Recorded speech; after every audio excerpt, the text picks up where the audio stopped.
Have you ever wondered what really holds our morality in place? Today we're going to explore the unseen architecture of our own ethics, the hidden structures that guide our choices between right and wrong. So let's just start with a really direct question for you. Are you a good person? Seriously, take a second and think about it.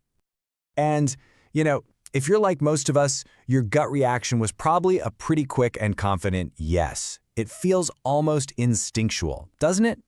And that's because we tend to think of our own morality as this stable, internal compass, a core part of who we are that just reliably points toward good, no matter what's going on. It's just who we are. Okay, but let's throw a wrench in the works. Let's try a little thought experiment. What if you could be completely invisible? No consequences, nobody to see what you do. Does that moral compass of yours still point in the exact same direction? I mean, this classic idea just hits the nail on the head, doesn't it? It suggests our true character isn't what we do in public, but the choices we make when we think the theater is completely empty. So let's break that down. It's a tale of two different worlds, really. When we're in the public eye, we're accountable. We care about our reputation. We try to align with what society expects. But under that veil of anonymity, the rules can completely change. We can become uninhibited, feel free from consequence, and focus only on our own impulses.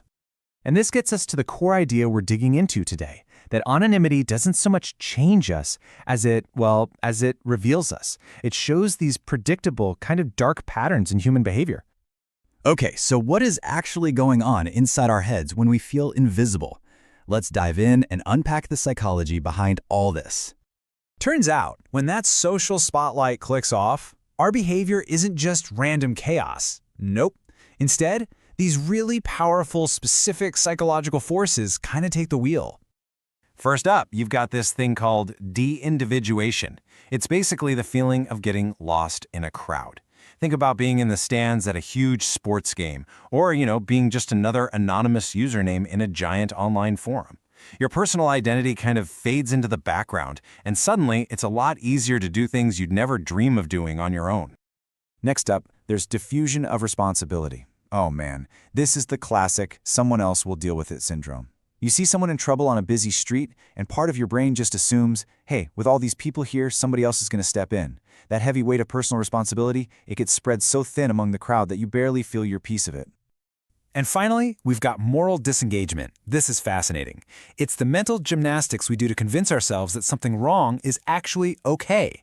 We tell ourselves little stories, right? Oh, it's not really stealing. This company is massive. They won't even notice. It's literally how we find the off switch for our own moral alarm system. Now, I gotta make this super clear. These concepts are not get-out-of-jail-free cards. They aren't excuses for bad behavior. What they are is a roadmap. They describe these predictable patterns in our psychology that can pop up when the conditions are just right, or, just wrong. So if all these internal forces can pull us sideways, what the heck keeps us on the straight and narrow most of the time? Well, the answer isn't just inside us. It's in the world around us, in what we can think of as society's invisible scaffolding. The reality is, our everyday goodness isn't just powered by that little internal compass. Not by a long shot.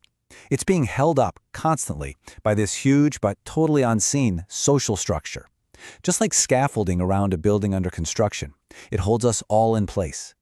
And this structure, this scaffolding, it's built on a few really key pillars. You've got the basic fear of punishment, of course. Then there's that powerful desire to have a good reputation, to be seen as a good person. Throw in the constant pressure of social norms, and finally, empathy. It's just so much harder to be cruel to someone when they're standing right there in front of you. And look, these things aren't always some big, dramatic event. Most of the time, it's just this constant, quiet pressure, subtly shaping our choices all day long. A lot of the time, we don't even notice it's there. It's like the background radiation of our social lives. So all of this brings us right back to where we started. With this new understanding, what does it all mean for you, for me, for our sense of who we are?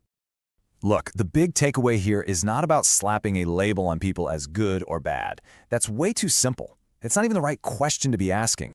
No, it's about understanding and frankly appreciating that our best selves aren't created in a vacuum. They're often a team effort, a product of our own internal values plus that external architecture that supports and encourages them.